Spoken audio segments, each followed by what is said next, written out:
Hey guys, welcome back to the channel. Some Corvette stuff will be coming up soon, but today we got another boat. Another free marketplace boat.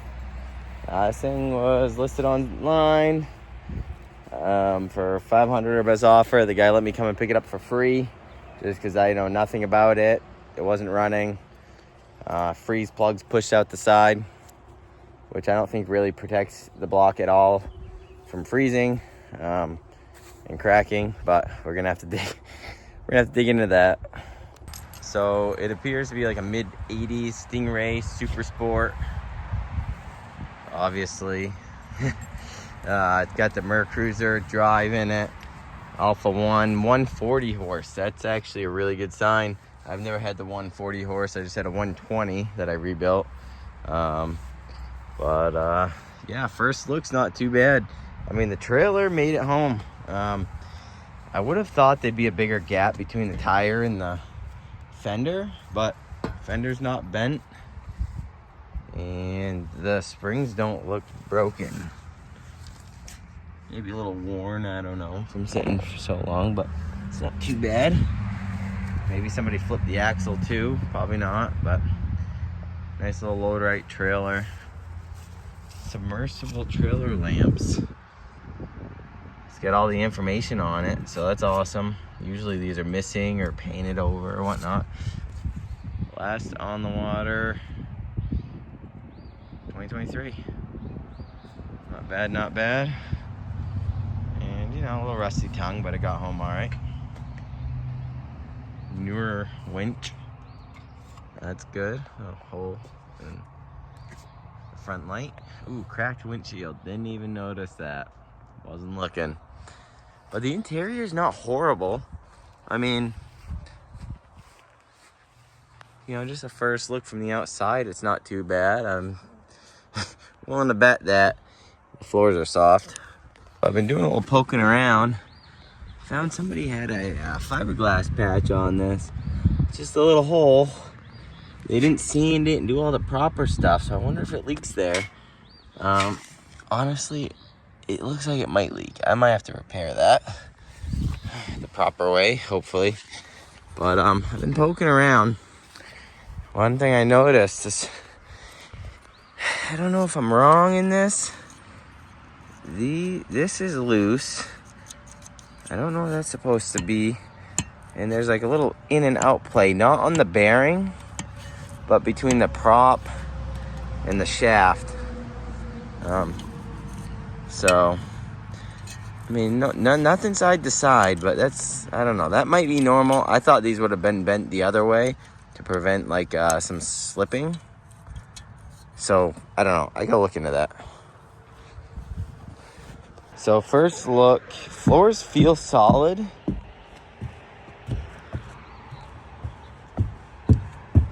I mean, I'm not gonna complain about that, but there does seem to be a little bow.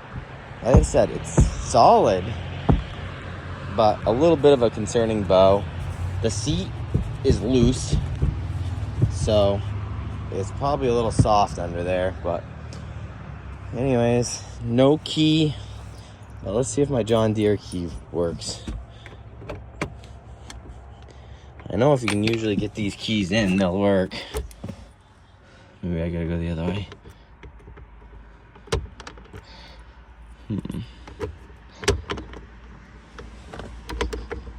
Can't really get it in there, guys.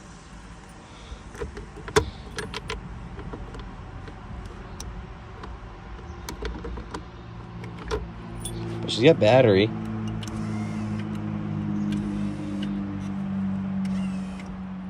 So I'll let trim sensors work because I can't go up because it's above the, I don't know what it's called, the bow up button.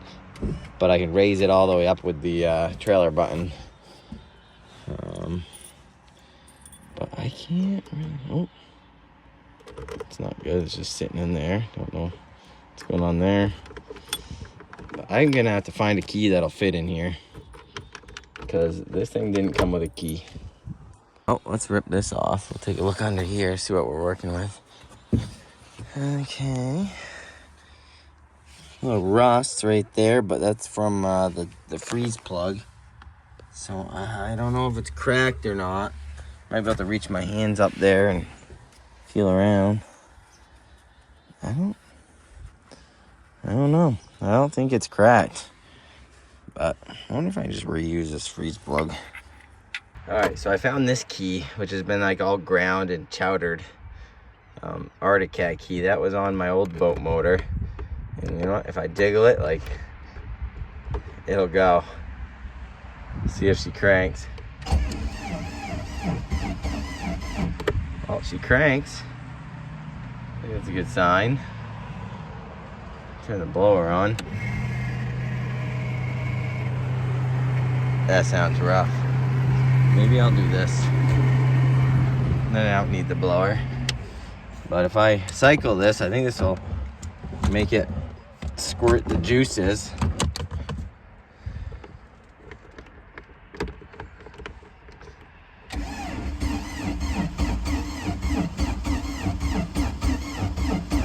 Doesn't quite sound to be firing on all cylinders, but if I press this in, then it should stay in neutral, and I can crank it. Sounds a little rough.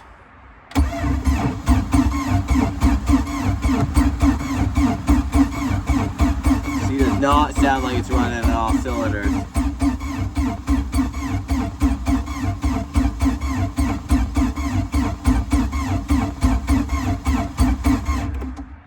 Doesn't sound good. I mean, at least it's cranking. I better check. I didn't even check to see if any of the plugs or anything were plugged in. All right.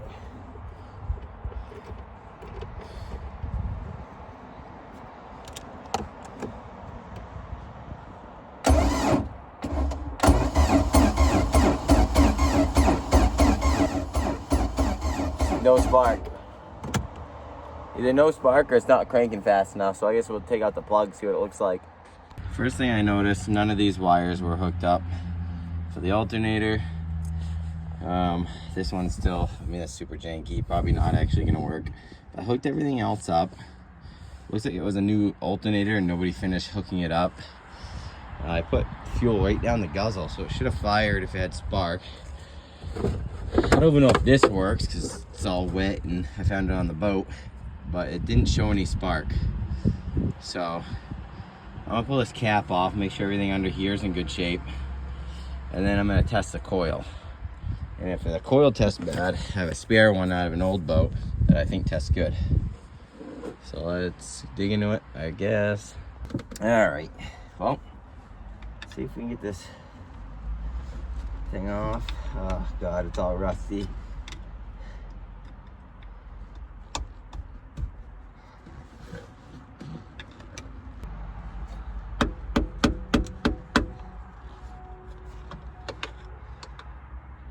And once I get this going, based on what it looked like from the previous owner, whoever installed that alternator and did the work, it doesn't look like they I don't really trust if they set the ignition timing right, because these things I think run at like 4 or 6 degrees before dead center. So usually people that don't know much about boat motors will set that to like 12 or better, thinking it's gonna run better, and it actually just ends up burning them up.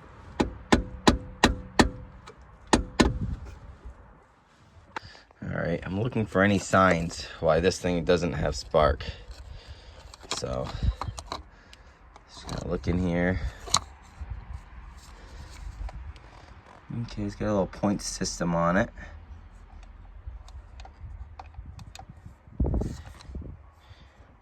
Relatively clean, actually.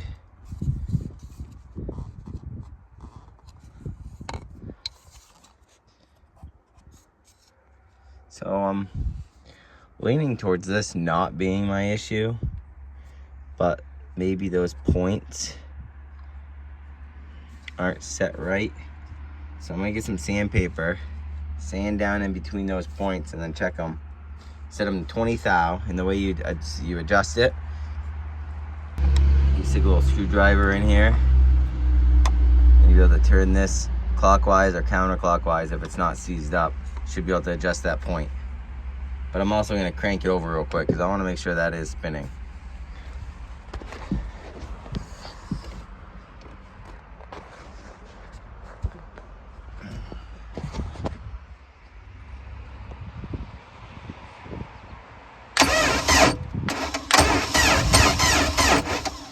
Spinning, so that's a good sign.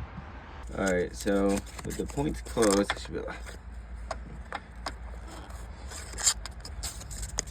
should be able to get some sandpaper in there. So I'll get you all situated a different way.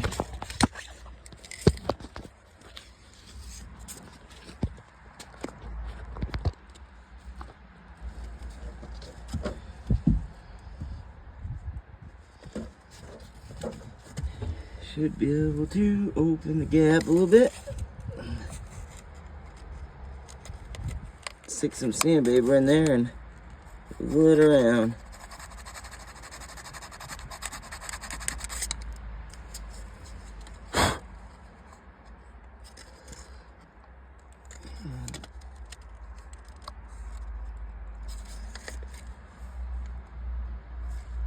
So now I'm gonna go ahead and take these nuts off and try not to lose them. These weren't very tight. These were like finger tight. So I'm gonna pull all these off, sand them down real good with that sandpaper I just had that I lost. Oh, yeah.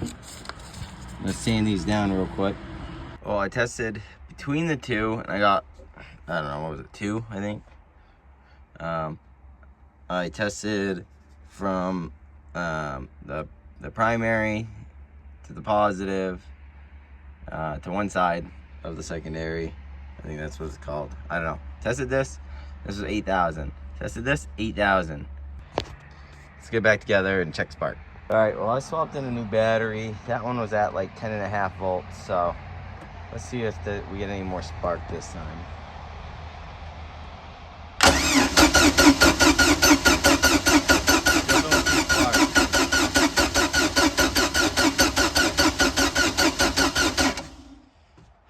I don't see any spark.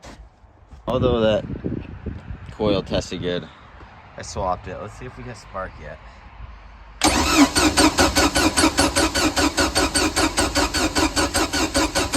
Still no spark. Okay, guys, so I got this thing running mint by adjusting the carburetor, the points gap, sanding the points clean, and now I'm getting ready to do the exhaust bellow. You can see it's a big hole right there. And an impeller kit, which I have right here, that I purchased on Amazon for $35. So now we can just pull this off. Whew, there is a massive mouse nest in here. Whew, that's what smells so bad. That's bad. I don't mean to be a little baby about it, but I mean, that's just some nasty stuff. That's been festering in here for a while. Ugh. I'm gonna have to wash this lower unit. But yeah, so that's it. You have a bolt here, you have 2 nuts under here. There's a bolt on top if you have the, where is it? This little thing, which is like, you know, protect your engine or your Outdrive and everything from corrosion. It's like a sacrificial thing. But this one actually feels heavy. I think this one might not be an actual sacrificial one. This might be like steel or, I don't know. It just seems really heavy. But yeah, and it'll help keep your, you know, track straight. Okay, and then there's one right here, this stud. So you have 2 nuts up here, 2 down here. Allen head, which is whatever this thing is, the 9/64. Nope, sorry, 3/8. 3/8 up top, 3/8 down below, underneath in here, and then and this whole thing drops right out. So I'm gonna go rinse this off. I'll be right back. That's pretty gross. There's more down there. Let's see what else we got. Oh yeah.